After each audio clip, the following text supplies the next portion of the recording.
一個千奇百趣、專為大人而設嘅樂園。Elsa 賴可兒，童樂園。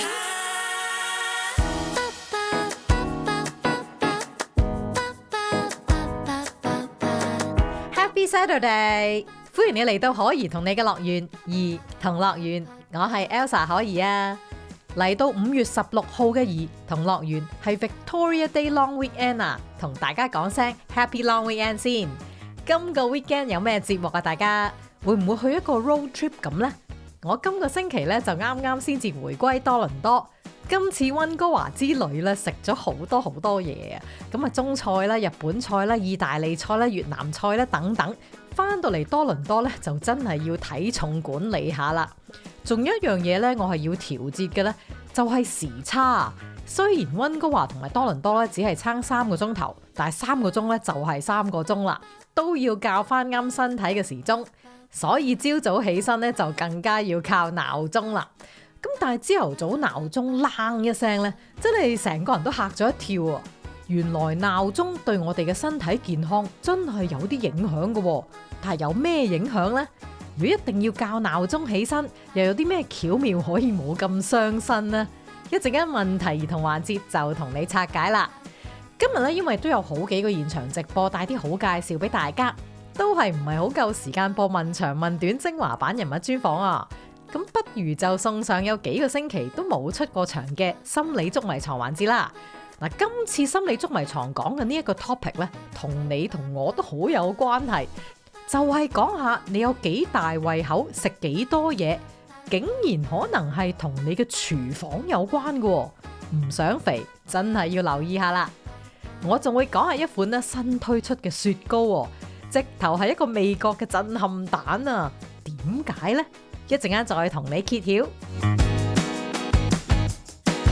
Elsa 可兒今個星期先至翻多倫多，但係我睇到一個地方好得意，都想飛去玩下，即刻真係要同大家介紹下，大家幻想一下先。你去到一個地方，你開始失控，你隻手會忍唔住1下、2下、3下，哇！越撳越興奮啊，甚至開始上癮添啊！而最搞鬼咧就係呢度有好多嘅掣，全部都等緊你去撳啊！呢度唔係賭場，亦都唔係遊戲機中心，咁係咩呢？就係撳掣體驗館啊！成間館咧就係俾你去體驗撳掣，係咪好搞笑呢？呢一個撳掣體驗館入面有超過成1000粒掣啊！唔同形狀、唔同燈光、唔同手感，隨便俾你撳，冇人會阻止你。聽落好似有啲傻咁啊！點解要整個咁樣嘅撳掣體驗館出嚟呢？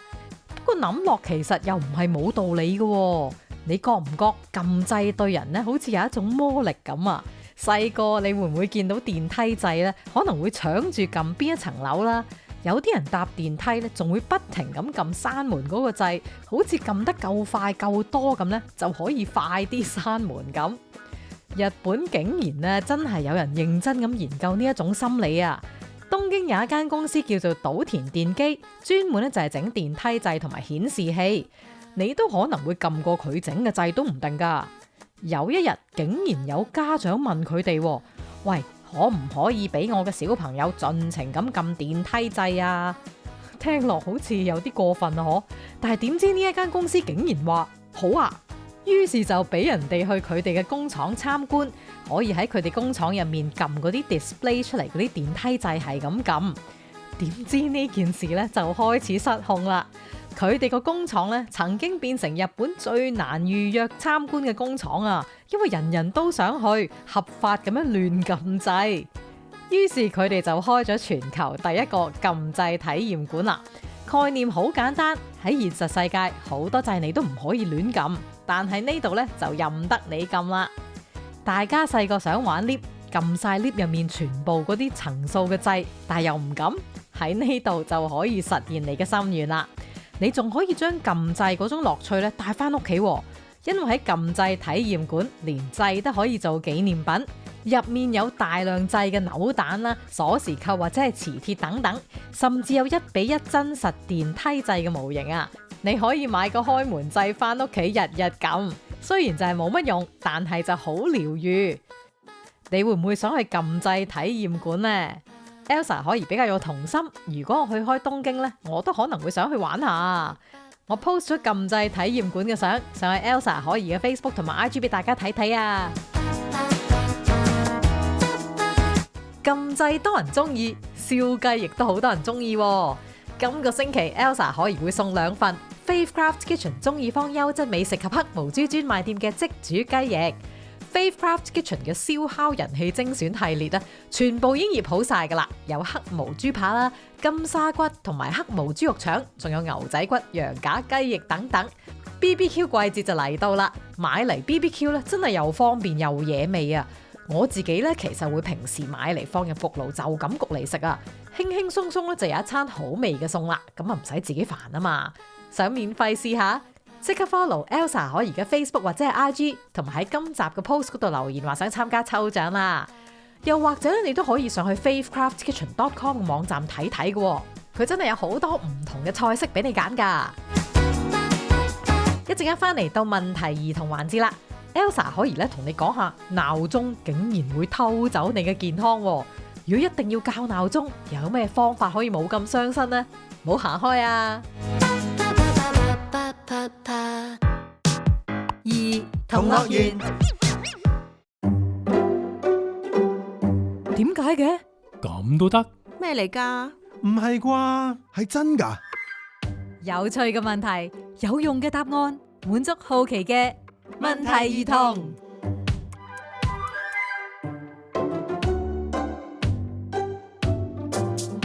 嚟到童樂園嘅問題兒童環節啦，唔知你朝早係咪要靠鬧鐘叫醒你嘅呢？ Elsa 可怡都係要校鬧鐘起身嘅人，於是我就好奇呢一樣嘢啦。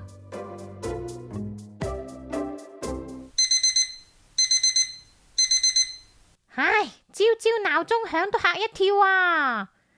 真係心跳加速啊！成日咁樣會唔會心臟衰弱，命都短幾年㗎？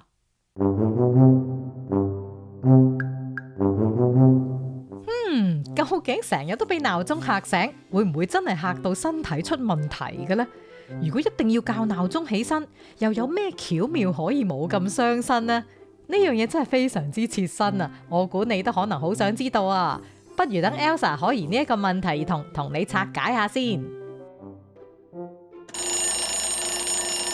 講真啦，鬧鐘呢一樣嘢，人類發明本來就係為咗準時起身，但係原來佢可能偷偷地咁偷走緊你嘅健康同埋青春啊！先講幾個嚇人嘅研究先。日本工業健康國立研究所咧就發現，如果你係俾鬧鐘嚇醒，血壓就會即刻升高，心跳加速，即係點呢？即係你牙都未刷，你個身已經當你要去逃生咁啦。仲有啊，瞓覺嘅時候，我哋嘅身體其實係慢板嘅模式噶嘛，心跳啊、呼吸都會慢落嚟。但係鬧鐘一響，啪一聲，直接就轉去呢一個戰鬥 mode 啦，好似你仲瞓緊，突然之間就有人大叫打仗啊、打仗啊、打到嚟啦、打到嚟啦咁。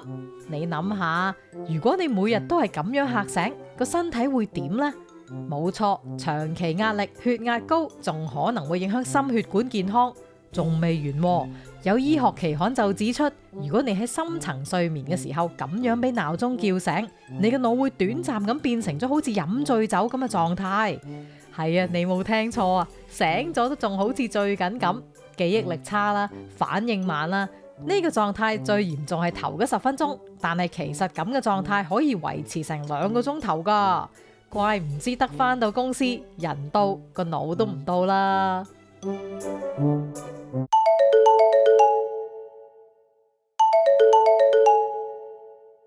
而家有一樣嘢咧，仲恐怖啊，就係手機鬧鐘啦。有研究分析咗40款智能手機嘅鬧鐘，就發現超過一半嘅手機鬧鐘聲咧係太尖太急啦，會觸發大腦 fight or flight 打仗或者係走佬嘅反應。你嘅皮質醇壓力荷爾蒙咧就會飆升，血壓亦都會升高。有啲人呢會 set 定幾個鬧鐘噶嘛，譬如話7點鐘響一次啊，7:05又響一次，7:10又響一次之類，驚自己起唔到身。結果係點呢？每一次瞓翻，大腦就會分泌一種叫做腺苷嘅物質，令到你更加攰。即係你以為自己賺多咗幾分鐘瞓覺啦，其實係越瞓越攰啊！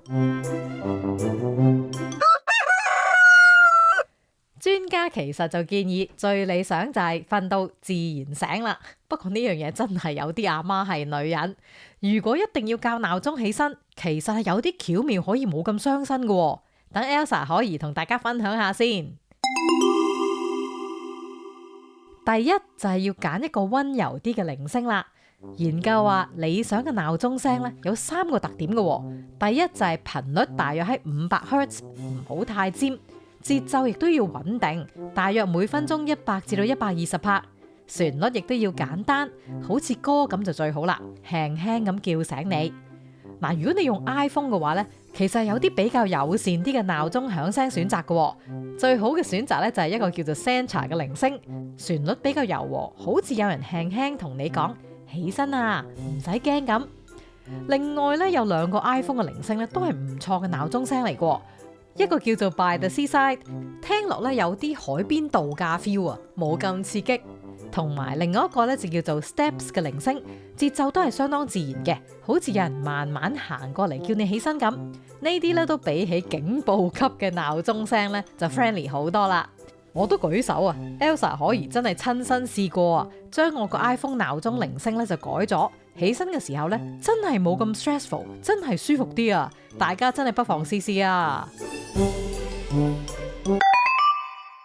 第二個鬧鐘冇咁傷身嘅巧妙呢，就係唔好將個鬧鐘放喺你嘅枕頭隔離啦。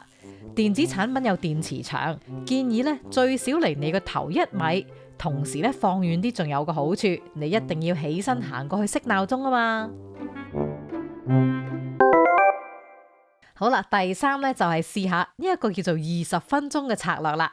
例如，如果你係7點鐘要起身嘅話呢，咁你就最好 set 6:40同埋7點鐘嘅鬧鐘，等你嘅身體有機會喺淺層睡眠嘅時候自然醒，咁就冇咁辛苦啦。希望今次問題兒童嘅鬧鐘冷知識可以幫到大家，朝早起身起得好啲啊！轉頭翻嚟 Elsa 可以講係一款新推出嘅雪糕啊！我真係怪到一個點呢，究竟搞乜嘢呢？唔好行開啊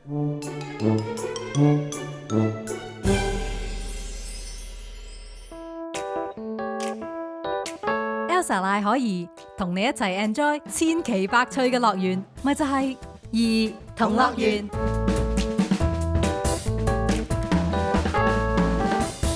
歡迎你翻嚟兒童樂園。Elsa 可怡喺 Vancouver 咧食咗啲好好味嘅茉莉花茶同埋烏龍茶雪糕啊！而家我都心心念念啊！講到雪糕，大家幻想一下先。你打開咗一杯雪糕，滗咗一羹嚟食，個味有啲怪喎，但係又有啲似曾相識，好似好熟咁。咩味嚟嘅呢？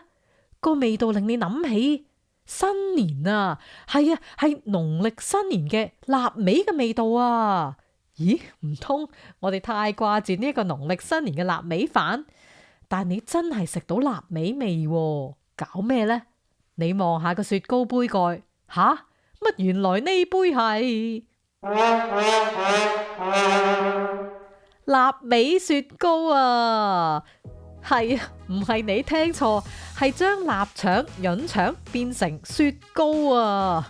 今次搞出呢一單味覺震撼彈嘅，係香港一個甜品嘅品牌，聯成有50年歷史嘅臘味老字號，推出2款嘅雪糕，就係臘腸花生醬雪糕同埋鵝潤腸朱古力雪糕。聽到呢度，你個腦係咪好似我咁輕咗機，想象唔到究竟係乜嘢味嘅呢？聽講啊，呢一個臘腸花生醬雪糕咧，入口咧就係濃厚香滑嘅，好香花生味，加上臘腸本身有油香、甜香同埋嗰少少嘅煙燻香味，融入雪糕之後，味道就會變得又鹹又甜，食落聽講咧就好特別嘅。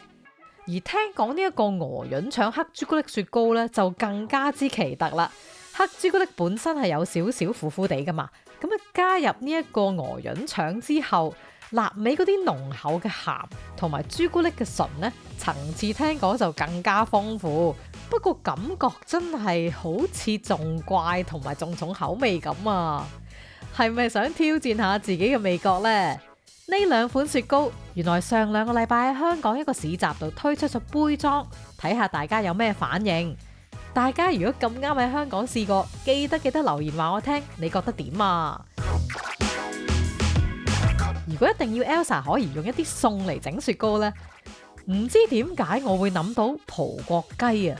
可能因為葡國雞有椰汁啊，所以可能會有少少嗰啲椰子雪糕嘅 feel， 加上葡國雞雪糕咧，應該都會係葡國雞咁，即係黃黃地色，黃色嘅雪糕又好似幾陽光幾開心咁。你覺得呢個 idea 好唔好呢？我 post 咗臘味雪糕嘅相上去 Elsa 可怡嘅 Facebook 同埋 IG 俾大家睇睇啊！佢真係每一杯雪糕上面咧都有少少臘腸肉或者係鵝潤腸肉噶，有得試。你會唔會試呢一個臘腸花生醬雪糕同埋呢一個鵝潤腸黑朱古力雪糕呢？又或者如果真係整嘅話，你會唔會試我嘅葡國雞雪糕呢？轉頭翻嚟 Elsa 可怡會送上心理捉迷藏環節，講下你嘅食量竟然可能係同你嘅廚房有關喎，唔想肥真係要留意啦。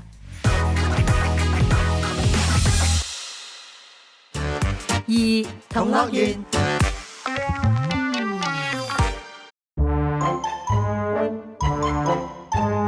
對老公、對老婆、對老友、對老細、對同事、對同學、對自己，知己知彼，捉下心理，心理捉迷藏。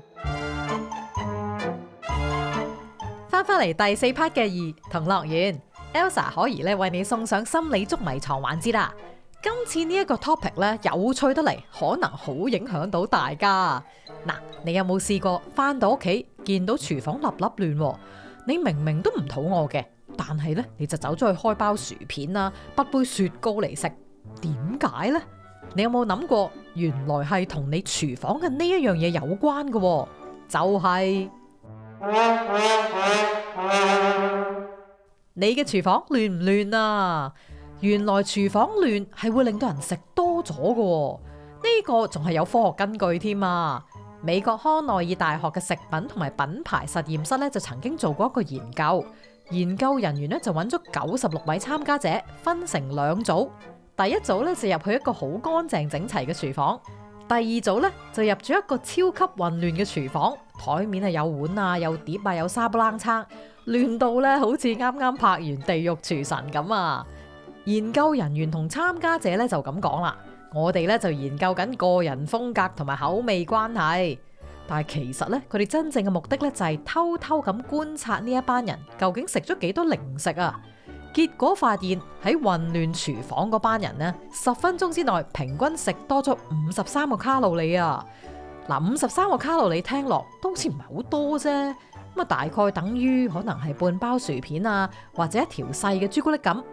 咁但係問題就嚟啦，如果你日日都53個卡路里咁樣加落去，1年之後你條腰圍會唔會都加53個 mm 呢？嗱，研究人員咧就話，當人咧處身喺一個好混亂嘅環境，大腦咧就會容易有一種感覺，就係反正一切都已經失晒控噶啦，咁不如我就放飛自我啦。即係話，本來你可能咧只係想食一塊曲奇餅嘅啫，但係見到廚房亂，你個腦都可能亂埋一份，就可能會覺得，喂，我食10塊8塊曲奇都 OK 啊。咁所以如果你最近係想體重管理嘅話呢，可能就唔係第一時間要走去節食，不如先由洗碗、執下台面、收起啲零食開始。因為咧，可能你半夜行入廚房嘅時候，見到廚房乾乾淨淨、整整齊齊，或者你都唔係好好意思拎包薯片出嚟食咧。